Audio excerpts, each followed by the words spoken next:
What a do, and welcome to the Liquid Force Drop Top Podcast with your host, Tom Fouché. Joe Battleday, the British Aussie transplant. He's been living the endless summer, traveling the world, winning contests, innovating new tricks, and of course, overcoming some of the darkest times possible in an athlete. Let's hear Joe explore it all with us in the Drop Top Podcast. Yo. What a do, Joe? Just chilling, mate. Yourself?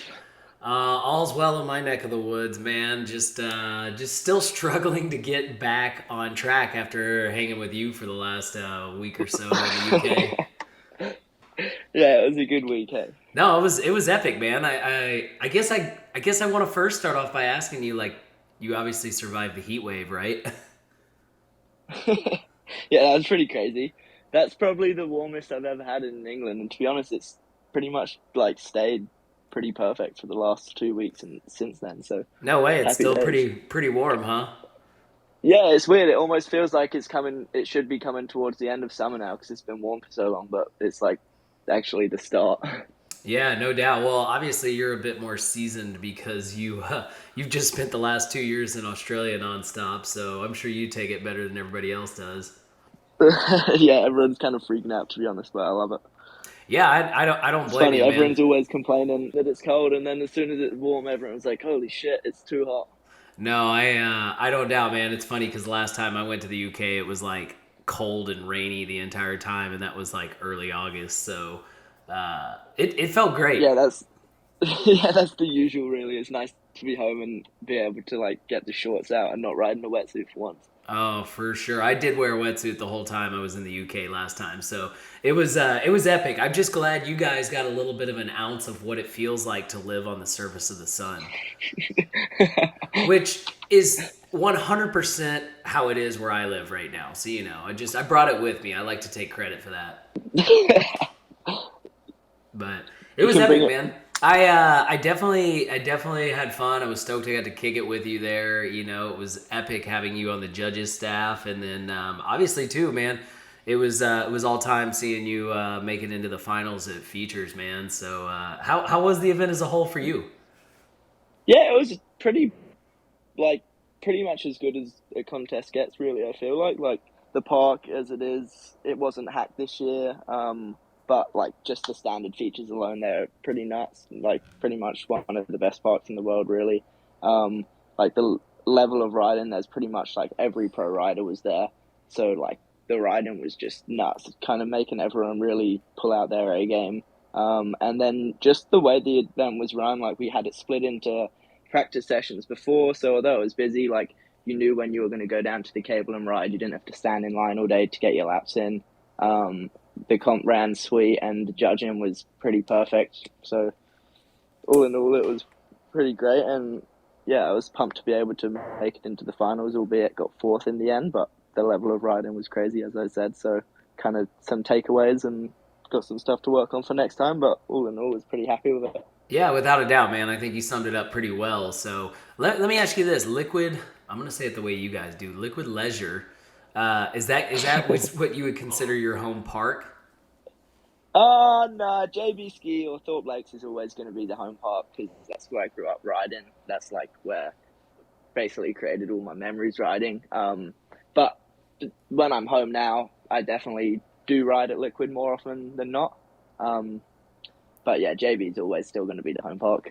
Well, for sure, and obviously a feature lineup like they have at Liquid is all time. But that's great. No, it's killer about JB. That's actually kind of where I wanted to start digging into because as much as you and I have been buddies for a while, I actually don't really know the true story of how you got into wake, and I also know that JB Ski has got some history in your family. So give me the rundown from the very get go and talk about JB Ski. Yeah, okay. So JB Ski, which was it what it used to be called, is John Battleday Water Ski, which is my dad. So dad Nice. used to water ski professionally back in the day, and then did that like well on into his 30s kind of thing, and then was running a lake down in Reading, which is probably like half an hour from here, and then JB Ski was already, I can't remember what it was called before that, but that was already running. The cable had been going for a few years already. and then it just him and a few friends had the opportunity to take ownership of it. So they did that, and then Jack and I, my brother, like obviously just growing up around the cable, eventually we just got the itch for it, and then probably started riding. Probably got on the water first time when I was like 5 or 6, but never really could. Dad could never really get me into it. Like he'd always try to get me to ride, and I was like not wanting to do it. And the only way he could get me to ride was by telling me that he'd book Jack a session in, but there wasn't any space for me. So then I'd kick up a stink, and I was like, "Well, I want to ride." And he's like, "I'll find that space." Um, so yeah, just grew up at the lake, and then started loving it. And there was a pretty epic crew down there. Like Liam and Ryan Peacock started at a pretty similar time. Well, Matty Muncy. let me cut you off here for a second. Run me through real quick. What year is this? Would you say roughly around then? Probably like 2007, Okay. I'd say. So I was probably like 8 when I like actually was starting to hit features and like just starting to cut major laps, just spending the whole day at the cable. Mm-hmm. And then because Dad would drive the ski lake, so he'd in the summer pretty much be down there from 8 a.m. till 8 p.m. So then I'd just go in the morning with him at like 7:30. I'd sit on the dock like an hour before the cable opened with my board on, just making sure I was going to be the first guy on the water, and then probably be the last one on the water at the end of the day as well. Oh, for sure. Hey, that's an epic little Grammy story right there too.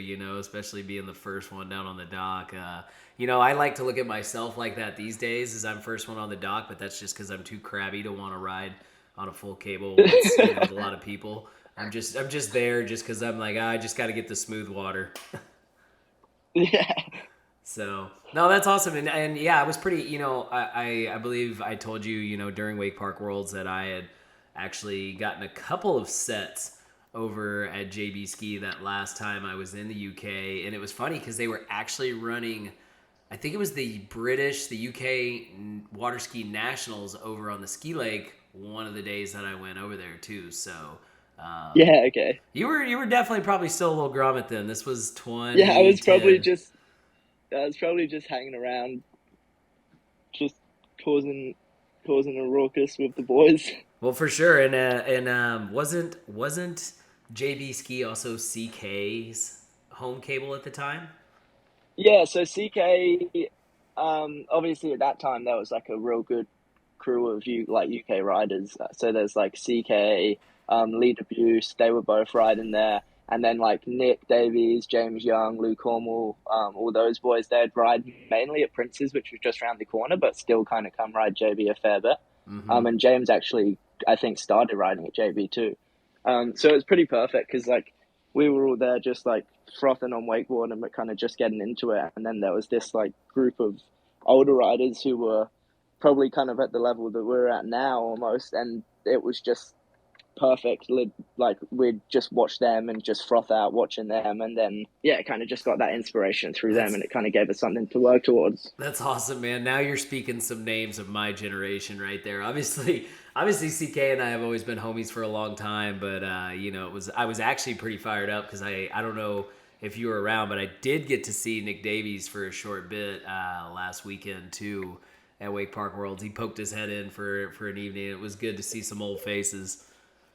Yeah, it was cool to see. I haven't seen some of those guys in years, and then it was awesome seeing everyone get down there. Well, it was funny because actually, before I had even met Nick, the first two British park riders I had ever met were actually CK and James Young, and this was out at CWC during the first year they were open.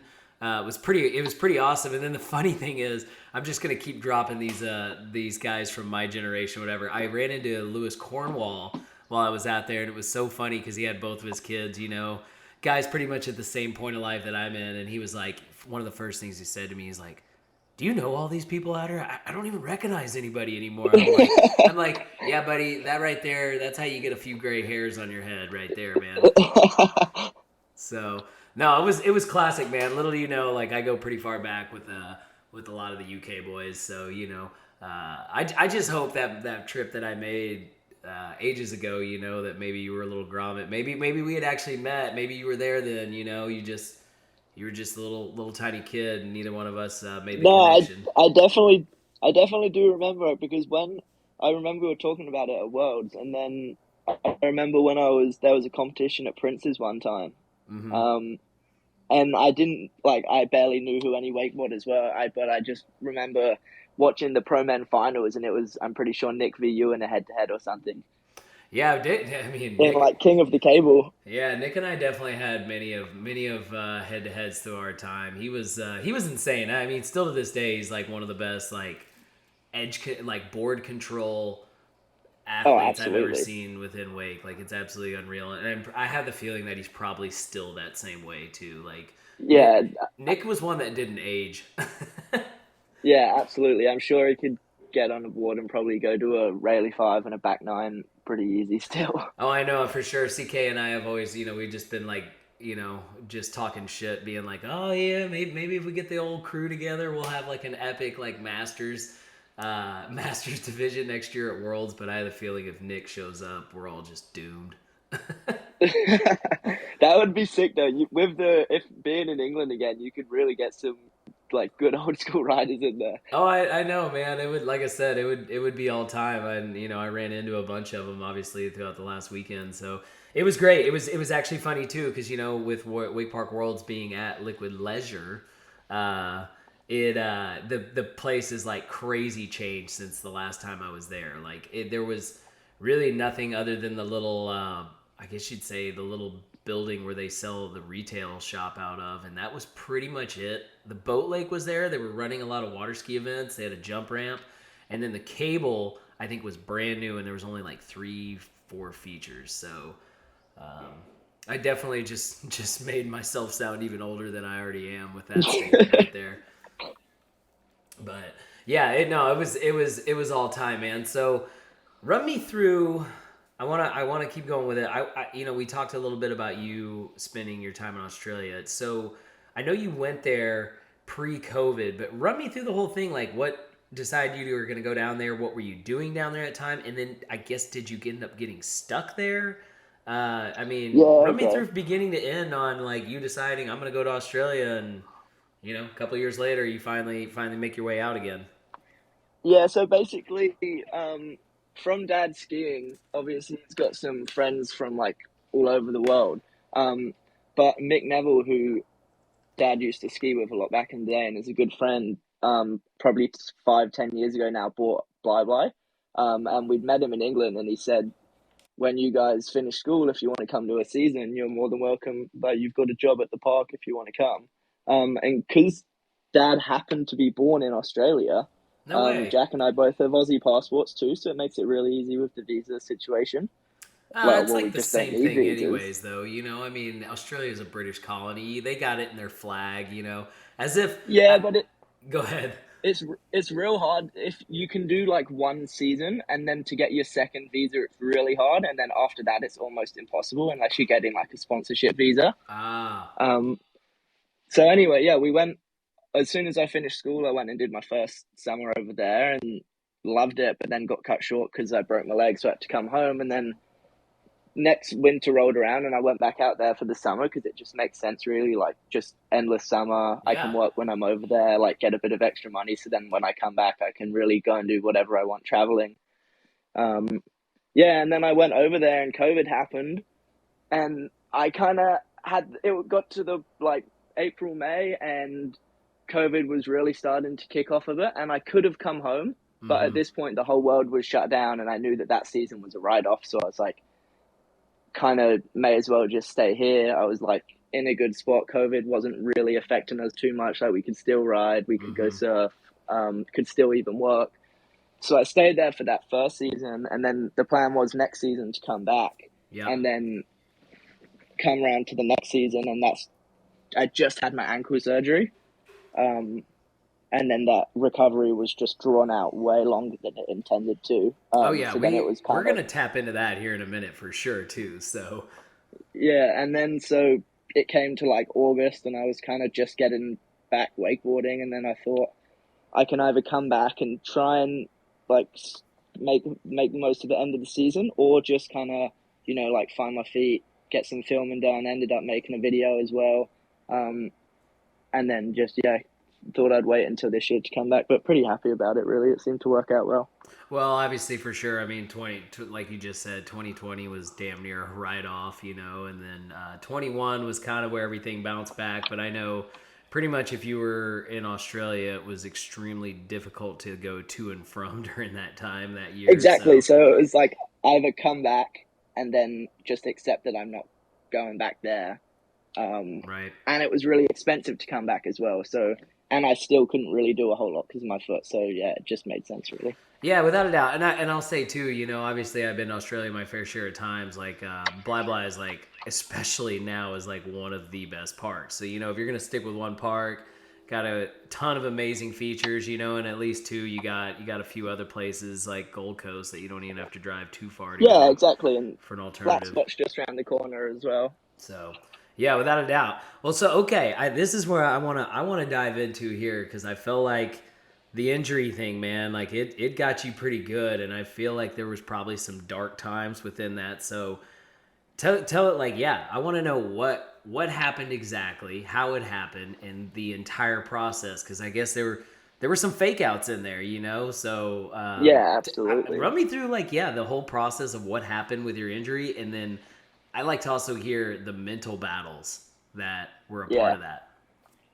Yeah, like that was by far the most frustrating injury I've had to deal with. Like, obviously, no injury is awesome, but if you get told that you've got a 6 month recovery and then you're back after 6 months, it's like you've got something to aim for. Mm-hmm. If you're like ticking all the boxes on the way, you kind of know that it's coming along and that you're going to get there. So in the start, I just rolled my ankle skateboarding. Like, barely even, it wasn't even bad. Like, I was walking, I was wakeboarding again the next week. Hmm. At the time, it didn't feel like a problem whatsoever. Yep. And then this like niggle just basically just kept kind of playing up, and then like 2 months later, I went to see someone else about it, and they told me that I just had this like inflamed capsule in the back of my ankle, to rest it for 2 weeks, and it was going to be fine. And then in my Huh. head, I'm like, I've been resting it for the past 6 weeks, and it's not fine. Right. So rested it for a bit. Still, obviously, wasn't any better really. So then I went and saw another person, just gave me another opinion that led to nothing. At this point, it's probably like 3 months in, Mm-hmm. and I could still wakeboard, but it was just like just holding me back. I couldn't really do what I wanted to do, and it was kind of just getting worse, really. Mm-hmm. Um, and then I ended up seeing this sports doctor, and he got some scans on it, and then picked up something on the scans that no one else found. And basically, I had this like extra bone that 1 in 8 people get in your ankle, Huh. called your osteogonum, and it's just this tiny bit that sits in the like almost inside your Achilles. Okay. And where I'd rolled my ankle, it kind of pulled this little bone out of place, and it just wasn't healing back into the spot. So pretty much where the bone had come out of place, that was kind of just aggravating the tendons around it. Yeah. Um, so there was either surgery or have some steroid injections to try and like strengthen it and get the bone to kind of settle the swelling to settle down. Mm-hmm. And then I had like or three cortisone shots over the probably 2 or 3 months, and they were kind of helping, but didn't do like just wasn't quite right. Right. And then eventually just bit the bullet and got the surgery, which at the time the surgeon and the doctor, to be fair, both were like, "Oh, 6 week recovery, easy. Like 2 months, and you're going to be back on the board. By like 3 months, you're not even going to notice anything." Mm-hmm. And then 6 weeks comes around after surgery, and I like was in way worse shape than I was pre-surgery. Jeez. And then Oh, kind of that's got just to be kept getting, frustrating. yeah, and they just kept like leading me, like they just kept telling me that it was kind of fine and normal, and I was like, I don't care if it's not, but just tell me. Don't tell me that it's fine Yeah. because it Shoot obviously me wasn't. straight. Yeah, exactly. And then luckily I ended up getting a friend put me onto this physio, who was awesome. Like he was just as motivated as I was to get me back to where I wanted to be. Like he could see my frustration. And then it probably took, since from the surgery, it probably took 4 months to just 4 or 5 months to like work on it, seeing the physio like twice a week pretty much. And then yeah, eventually it got back to where it needed to be. And then even still, once I started riding, like when I made that video, it was pretty much better, but still had to kind of be a little careful on it sometimes, like Really? take it easy when it started getting sore. But you went pretty ham in that But video, so obviously, like, I couldn't tell, nor could I'm sure cheers, anybody Tom. I else. mean, don't get me wrong, it felt good. It was just when it felt bad, then it was like pretty shitty. Yeah. Um, but yeah, I mean, it was just like I said, not knowing really what was going on was the hard thing, and Right. especially like I'm there getting told that I'm going to be able to wakeboard in 2 months, and then it comes around to 2 months, and I'm like kind of feeling almost awkward. It's not. I wasn't doing, and I was trying my hardest to get back to where I wanted to be. It wasn't. Um, so yeah, that was definitely a bit of a mind game, but Yeah, I don't I guess doubt. I've had injuries before, Well, so what would I you just got to say keep working at it. the entire timeline was, from injury till like when you were actually fully completely back? 14 months. Oh man, when it was originally told, what was it? It was 6 weeks or 2 weeks? Sick. Yeah, two rest it for 2 weeks and you'll be sweet. Oh my Um, gosh. which and that's the worst thing. Like when I did it, I wasn't even worried. I was like, oh, I've just rolled my ankle. It's like gonna be fine soon. And Yeah. after a couple of weeks, I was like, oh, this is frustrating, but it's gonna be fine. And then Yeah. people were telling me that it was gonna be fine. And it wasn't ever happening. I mean, so obviously, I know that was pretty difficult. Like, but what were you doing to keep yourself busy during that time? I mean, obviously, just resting up, that's pretty hard enough as is. But not being able to ride on top of it, like, what kept you going during that time? I guess just knowing that I was good, like the hope to be able to get back to where I was at some point. But I was still working at the cable, which was good. But at the same time, it was frustrating, because I'm there operating pretty much every day, just watching people wakeboard. And I'm Oh like, God man. damn, I want to be out there so badly. And like only through people being nice, but obviously people at the park always asking how my ankle was. And then it Oh. got to the point where it was just kind of killing me because I'd say to someone, I was like, oh yeah, it's like going all right. It's like feeling a bit better, but it's taking its time. And they're like, oh, when are you going to be riding? And I'm like, oh, maybe in like a month, 2 months. And then like 2 months later, same guy asked again. He's like, oh, I thought you said 2 months ago that you're going to be sweet. I'm like, oh man, Oh. I know. Tell me about it. I feel for you. I'm not gonna lie. I kind of feel a little guilty myself because I know every time like I was talking to you, it was pretty much the same thing. But yeah, I know on your part, man, that had to just be aggravating so bad, like worse than the pain. Yeah, 100%. But But like, I mean, at least I could still work and had something to keep my mind off it a little bit. yeah, for sure. And obviously, I know you guys got some great riders out there too at Bly Bly. So good people to ride with and keep pushing you while you're once you did get back, but obviously to keep you jonesing for it while you're sitting in that operating Yeah, stand. exactly. So Yeah, exactly. so were you able to surf during this time? Like in the beginning, I was still wakeboarding and surfing for those first few months before, like, when it was kind of like no one had told me that there was a serious problem. Mm-hmm. But then after that, after I found out that it was bad, then it was just pretty much nothing. I was actually going to the gym quite a bit, but then at the same time, I couldn't really do too much. There wasn't too much I could do for it apart from rest, so I was just kind of trying to keep everything else strong. Yeah. But Well, yeah, let's actually. This is what I like. Let's actually talk about surfing because I feel like that's like your second love, or is because I mean the little bits that I've seen of you, man, you fucking rip. So I'm just curious. Obviously, I take it that love didn't that you didn't find that love till you moved to Australia, right? yeah, I'd never surfed before until I went there, What? and then the first summer that I was there, I like I wasn't really that interested, and Mm-hmm. then just before I left, a friend took me out a few times on like a big foamy, and then Mm-hmm. I was just itching to go back, and then as soon as I came back the next season, I was just straight into it. So Um, what was the local spot then for you? it's just like 5 minutes from the cable, which is pretty perfect. It's just a little beach break. Was That that I was living Maroochydore? with. But it's in like Majimba. Okay, It's nice, gotcha. not too crowded. It's good, some like good crew there. And I was actually living with Alex Graydon at the time and his wife. and they were both the same. Hadn't really surfed till they went over there, but just absolutely frothed it. And then living with them, they were kind of like my surf guides almost. Damn, I didn't know you lived with him. Obviously, Alex and I go back. Great guy. But two, I thought his wife's like an insane surfer. I didn't even know that you said that she hadn't really surfed either. Yeah, she's from New Zealand and she Okay. never surfed when she was growing up. And then when she moved to Australia, way before Alex did and Mm-hmm. before I did, but still not that long. But she's Wow. really good. Yeah, she rips.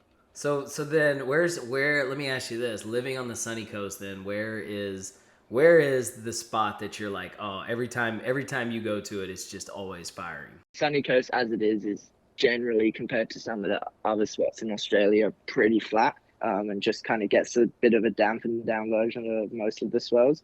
But probably Noosa, because that's like only really works when it's a cyclone. So then when you go to Noosa, like it's probably absolutely cooking. But also probably 1,000 people there, and you sit there for 2 hours and barely catch a wave. For sure. Now, if I remember that correct, I think I've actually been there before. If I remember correct, there's like it's like a little like not like a bay or like an inlet little area, but it's like perfectly groomed up, for this break, right? Yeah, And yeah, there's like a surf exactly. club or a restaurant sits right at the top.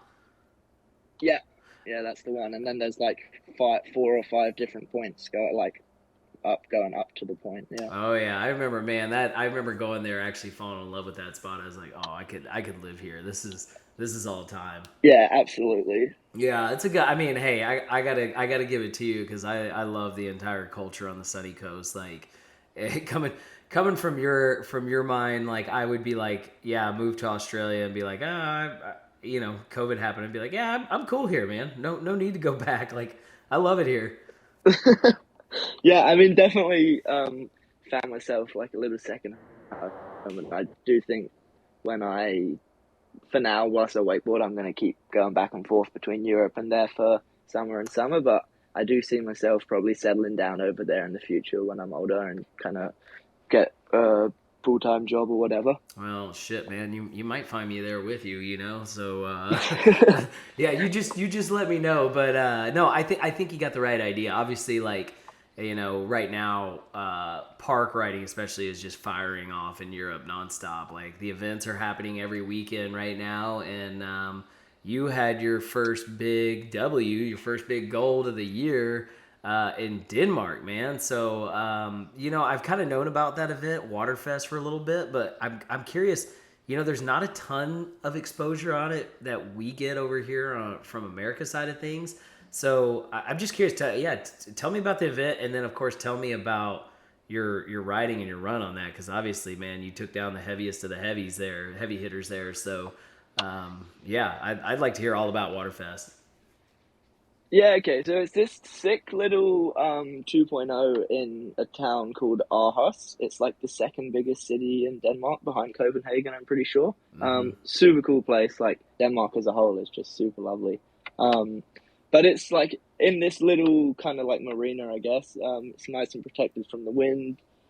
They've got like not heaps of obstacles, but for a 2.0, it's like more than enough. They've got all bases covered, like tranny, step ups, rail to rails, kickers.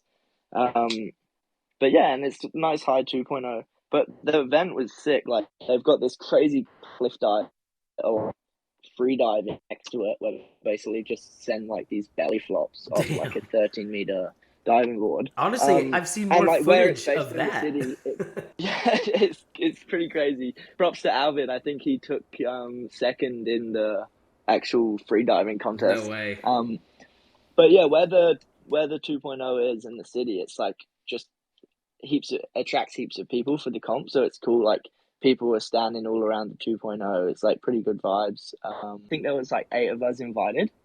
Um, and then like just before the event, all of a sudden like all of these heavy hitters just get added into the group chat, and I'm like, oh man, this comp just got so much harder. Like Trent got put in it, Timo, Gavin, Damn. Daniel. I was like, wow, this event is going to be way harder than intended. Um, but yeah, I was just feeling good riding, and I've always liked 2.0 events. Right. Feel like it kind of like use your flow a little bit more, if that makes sense. Like all of the rails are really quick together, so like you had to land and be on it and be ready to hit the next one, kind of thing. Oh, for Which sure. definitely is kind of what I'm about. So always like the 2.0 events, and then yeah, every just the features felt nice. And was just feeling pretty dialed on the setup. Well, I know actually why you probably like 2.0 events. And, I'm going to bring it back here for a minute. There's probably an event before this, but I'm just going to go ahead and blame or give you your credit on that to why you like them, because I can think all the way back to 2016. There was this event in Portugal on a 2.0 that you showed up and just absolutely smashed everybody, especially the guy that you rode head to head against in the super final. So I know why that set the tone for your 2.0 career, right? Honestly, I think being like, well, I'm not super light anymore, but I guess compared to some of the other guys, I'm pretty light. I think that definitely probably helps a bit, keeps the Oh, I table see. I kind of see what you're steady. doing here. You're calling me fat. That's what you're doing. You're like, okay, you and I rode head to head in that event in Portugal, and you're like, oh, I was lighter, so I won. I mean, hey, Back then, you can come right. I appreciate you being honest, Joe. I appreciate that. back then, I probably weighed like 50 kilos. Yeah, I'm sure I probably weighed 100 kilos. Oh man, but no, it's funny because I remember that event so well, because it was like the first practice session. We all showed up, and it was just like, oh, this is Joe's event. Everybody else is just trying to compete for second and third, but Joe won this one the day he showed up. So which it was a fun little event though, man. I had a great time at that spot in That was Portugal. cool. But That was, I'm pretty sure, the first time I won a pro event as well, no which was way. pretty cool. Was it really? I did not know that. I actually, The one in Portugal, yeah. yeah, okay. So I do remember that. Like, a funny thing was, I bet you. I mean, it's funny that you say that was probably your first one, and I would completely expect that. And the reason why I would say I expect that is, I remember you booked a flight out that was like super tight, I guess, to your final. So maybe your assumption wasn't that you were gonna win, and you ended up winning. And I remember it was like you stepped off the podium and like beelined it to like the cab or whatever, the driver, and like Yeah, booked it to the straight airport. into the cab. Yeah. Yeah, the dude was hooking to get to the airport as well. See that right there. So now that you're a little bit more used to winning events and stuff like that, that was a bit of a rookie move. You gotta get your flight out a little bit later than that. You also got to stick around for the party too. So I I mean, could see. Denmark, Yeah, you're a little bit more seasoned veteran now. in Denmark, my flight was at 4 a.m. the next morning, Stayed up all which night, right? yeah, stayed. Oh, well, not quite. I missed my flight. No way, did you? Yeah, it was like a 3 hour train to get to the airport. Oh. And I booked it at the time without. I thought it was in Copenhagen, and then the boys told me that you had to get this 3 hour train, and my flight was at like 5, I think. So I had this train. I had this train booked, and then I've gone to bed, and then my phone just wasn't on charge, and then I wake up in the morning to a dead phone. Charge my phone up, Oh. and I'd missed the train by like 40 minutes. So I was like, oh no. Oh man, that's funny though, man. Hey, you had to celebrate that win though, So it was worth it, I'm sure. Yeah, I mean, I think I learnt my lesson this time with the whole booking the flights near the end of the contest. But hey, there you go. That's two times that you've won and had some tight flight issues, So uh, nothing. No, yeah, I take it from here on out. It's like, yeah, I got a plan for the future on that. But you'll get that. Yeah, coming from my angle, it's just I need you to just win events like that. You can miss the flights. Honestly, maybe I need to keep booking the flights near the end of the Yeah, event. It seems to be. yeah. Maybe that's actually your good luck charm. Flights that Joe will possibly or likely miss. That's when you do your best. Oh man, okay, you better not tell anybody about that. Like, keep that low key. But that's now the secret to Joe. That's how you know if you're riding against Joe in a park event. That's how you know if you're gonna win or not. If Joe's gonna win, is how close his flight is or how bad of a time it is for them. But I can't blame you though. The 4 a.m. flights, I've obviously done my fair share of those. You really actually only want to do those whenever it's a long haul like overseas flight, so you got some serious time to catch up on sleep. Whereas I'm sure a flight from Yeah, Copenhagen to the UK is like what, less than 2 hours, right?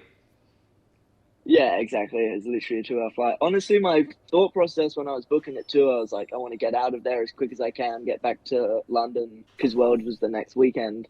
Mm-hmm. But obviously that backfired. Yeah, but all good. Like I said, either way, man, you earned it. But I've actually, I don't know if you've been to it before, but I've actually been to the full size park that they have in Copenhagen. Have you been there, Copenhagen Cable Club or Cable Park? No, yeah, I've never actually been there. It, But it looks pretty cool. I think they've got another one opening up too, I believe, I think maybe. you might be right. Now, I'm digging pretty far deep. It was 2008, and little you probably not know, that was actually, I believe, the second stop of the first year of the Wake Park World Series. So, I'm talking back when like dinosaurs, roamed the earth, and Earth's crust was still cooling way back then. But yeah, we had our second, no, I'm sorry, third stop there. During the first year, and it was epic. Like it was a really cool spot. Like probably the best sunset I've ever seen in my life. Like had a good crew there, but the one funny thing, and I don't know if it's any different now, but it's on this like bay, and I remember it was from like 4 to like 5 o'clock. It was just like 1 hour of the day. They're like, hey, this is when we got to shut the cable down. And everybody's like, okay, that's weird, but whatever. Maybe you got to go eat lunch. It's dinner time or break for the park. No, they had these like crazy red, like super poisonous jellyfish that come in because it's What? in the yeah because it's in this like bay. It's in salt water, and they come in during the a certain time or whatever, or when the tide's going out, and they come in and they're like super poisonous. They don't want anybody to get stung, and they shut down the cable for like an hour for them to come in and then go out. And it's so true because I remember specifically like riding in like practice and going around. All of a sudden, I see like one or two of these things, and it was no joke. Like 3 minutes later, the whole place is like flooded with them. So Yeah, yeah, wow. I don't know, little interesting story there about Copenhagen. But no, I'm with you, man. Rad city and probably the craziest bike traffic I've ever seen in my life. I don't know if you spent Yeah, time I there, but it is Oh crazy. wow, yeah. I nearly got taken down hard in the bike lane. I didn't realize I was stepping into the bike lane and this guy was just absolutely hooking. And if I had turned around and I was done for sure. I was actually gonna follow. It's funny you say that because I was actually gonna follow up with a similar story of just being like, man, if you literally just have your shoulder hanging into the bike lane, like they're savages there. They'll just like completely like Yeah. smoke you. And it's the same thing. I don't know if you noticed those cable cars.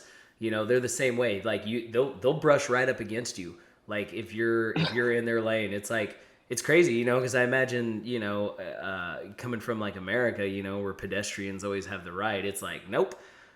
Cable cars and bicyclists have the first right over pedestrians. Yeah, They'll straight take you up. out. So, I imagine there it's probably like 3 or 4 times the bicycle accidents versus car wrecks. Yeah. So, but no, other than that, it was a rad city. But it's funny because I almost feel like everybody I talk to has definitely got a story of how they like got ran into or something by a bicyclist. But I always like to ask people this. Speaking of travels, what's been your favorite place you've ever been to? Oh, tricky. Um, I mean, a lot of the time the trip is kind of like how sick the trip is. It Of depends course, who you're with, right? right. Depends But on if you pull out a I think, W and miss your flight the next day. That could yeah, make you could be out in the middle of nowhere, and flat nothing, and but you pull out the victory and miss your flight, having an all time night. That could be one of your favorite places you've ever been. I do think. I mean, as far as wakeboarding goes, CWC is always going to be pretty hard to beat. Um, Yeah. but I think the best place would have to be probably Siargao. It's this little island in the Philippines. Okay. And they've got a 2.0 there. But we went out there to film a Stasi Tech video a couple years ago, Yeah, it was like and right before COVID, right? yeah, literally the last trip that I went on before COVID. And they've got this 2.0.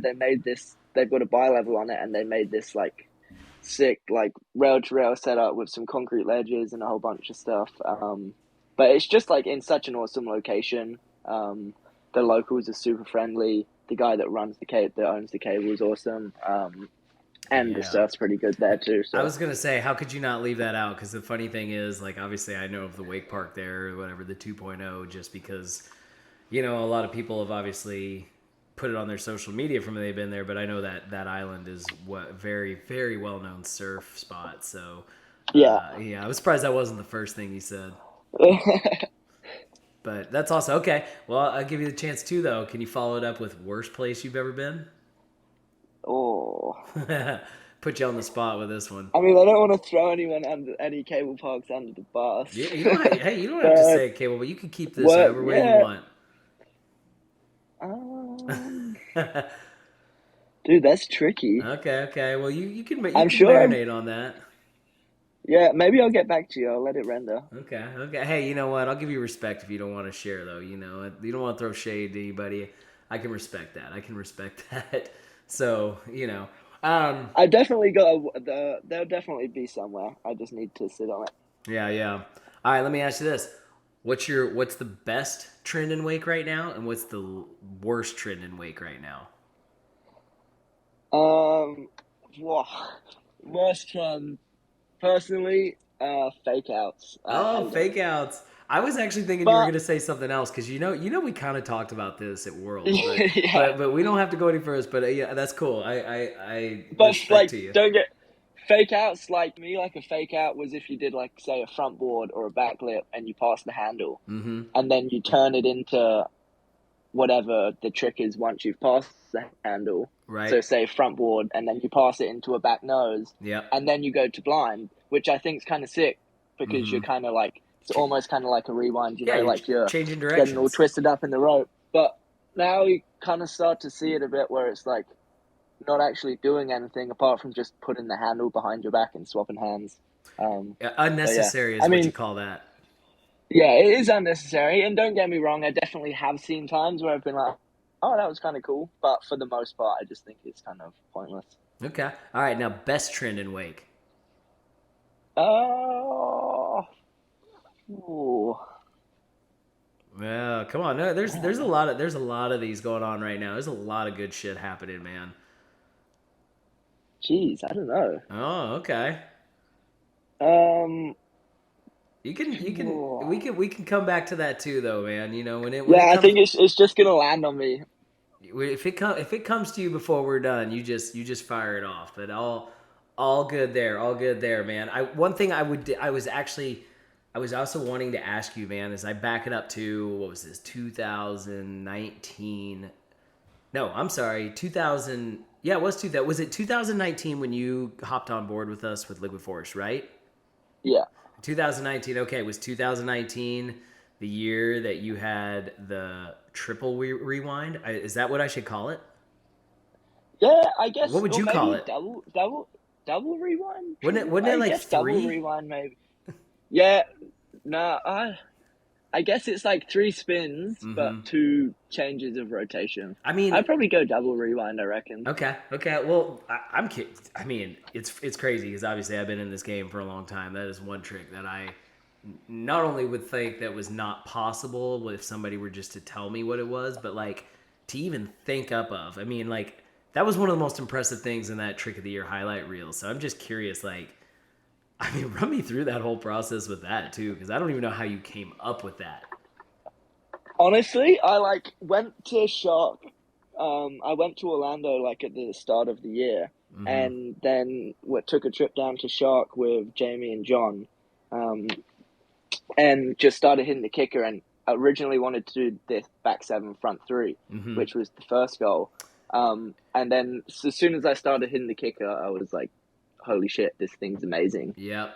And then probably 2 hours later, stuck the back seven front three, and then we're just like frothing out. Came home, ended up came back to Europe in the meantime, and then like prior to this, I'd known Liam hadn't released it yet, but I'd known that he'd done the double Indy Pete, and I was Ah. like stoked on the back seven front three, but I was like, I know that it's just not gonna be enough.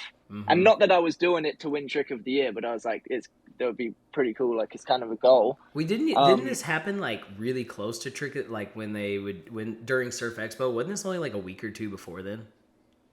the double rewind. Yeah. yeah, so then I came back and it was probably like maybe a month before, Okay. or maybe 2 months before, and I was back in the States again. And then I kind of had this idea to try the double rewind. I talked about it with John a few times, but it was one of those things that I was like stoked to try, and I really wanted to do, but in my head I was like, realistically, it's going to be one of those things that I'm going to go and try, and then be like, well, obviously I can never do that. Which happens all the time. I always think of tricks and then I go and try, and I'm like, why?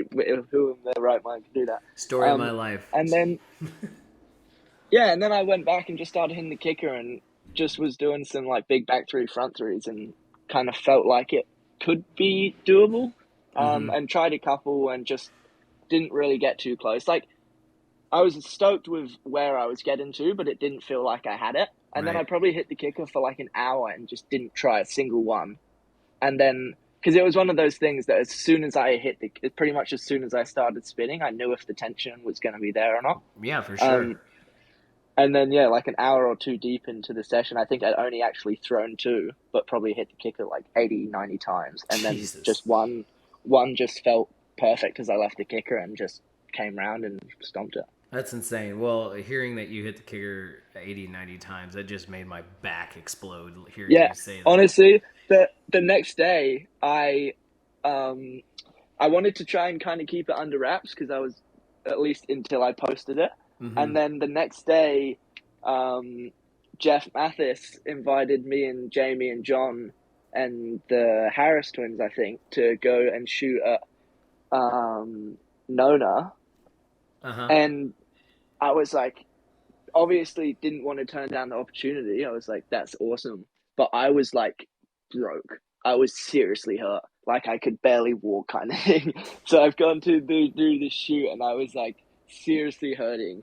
And I was saying to Jeff, like, he was like, oh, can you boys hit the kicker? And I was like, oh man, I really don't know if I can hit the kicker.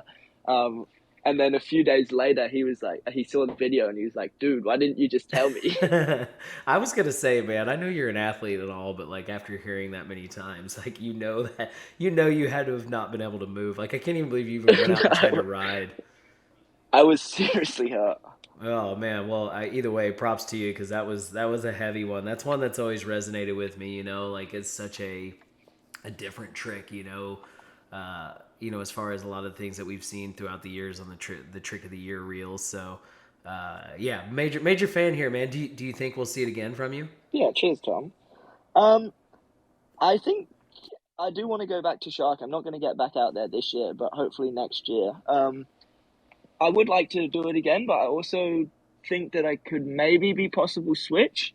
So Oh maybe I'll put the shit, time into trying that. I don't know. We'll see. that would be Because they've got the insane. left foot cable there too. Yeah, yeah, they do. I didn't even think of that. Hell, okay, just teasing us there a little bit. I But I like mean, it. it's definitely not doable. I mean, it could be doable at other cable parks too. But for me, like until I went there, there wasn't a cable where I'd been like, all right, I could actually do this. So it's like definitely would need to probably do a trip out to a cable with some crazy tension or something. But So, there's a few other things that a few other kicker hits that I haven't tried yet that I'd like to try too. So so is we'll see.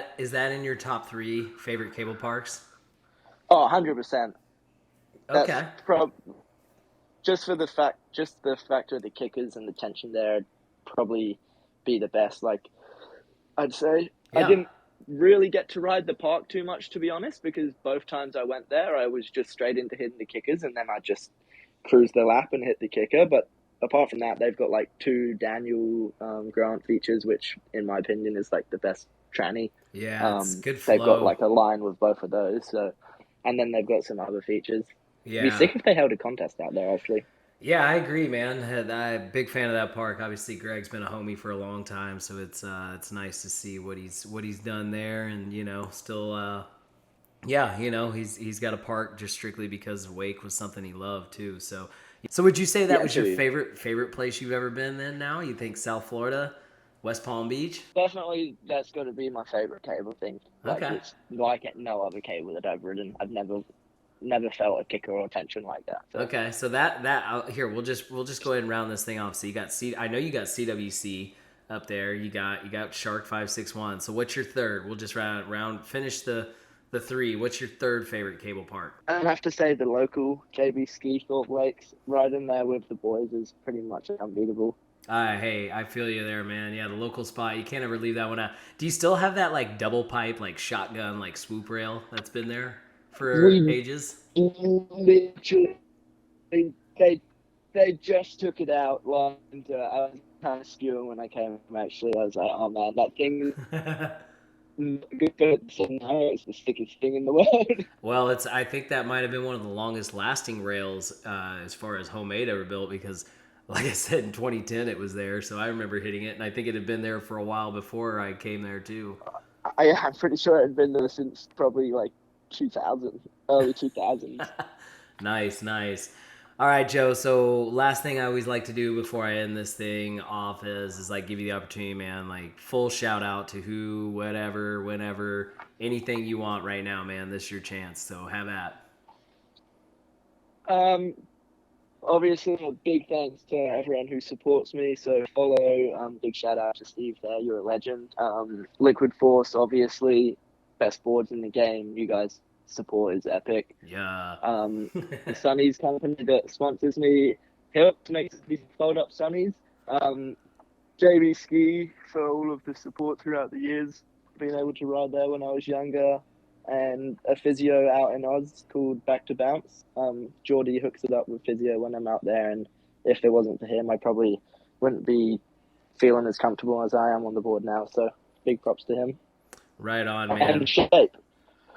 shape obstacles too. They kind of had a bit of a tough time lately. The guy Marcus, absolute legend, passed away like probably 6 months or a year ago now, but they've got some new guys in who are gonna take it back up. So hopefully we'll see some new parks popping up with some shape obstacles. Right on, man. Solid layout right there of shout outs, man. And hey, next time, speaking of that, then next time we link up, man, I did like those shades that you were wearing, those wraparounds that you had at Wake Park Worlds. So you got a couple of hand me downs you want to get rid of. Holler at your boy. I got you. I got you. Preach, preach. Well, hey Joe, thank you so much for letting me get a bit of your time, man, and I'll let you kick back and soak up that English heat that you guys don't get so much of. So, Cheers, Tom, mate. Good chat. yeah, have a good one, Joe. Appreciate it, buddy. Speak soon, legend. All right, Bye. take care.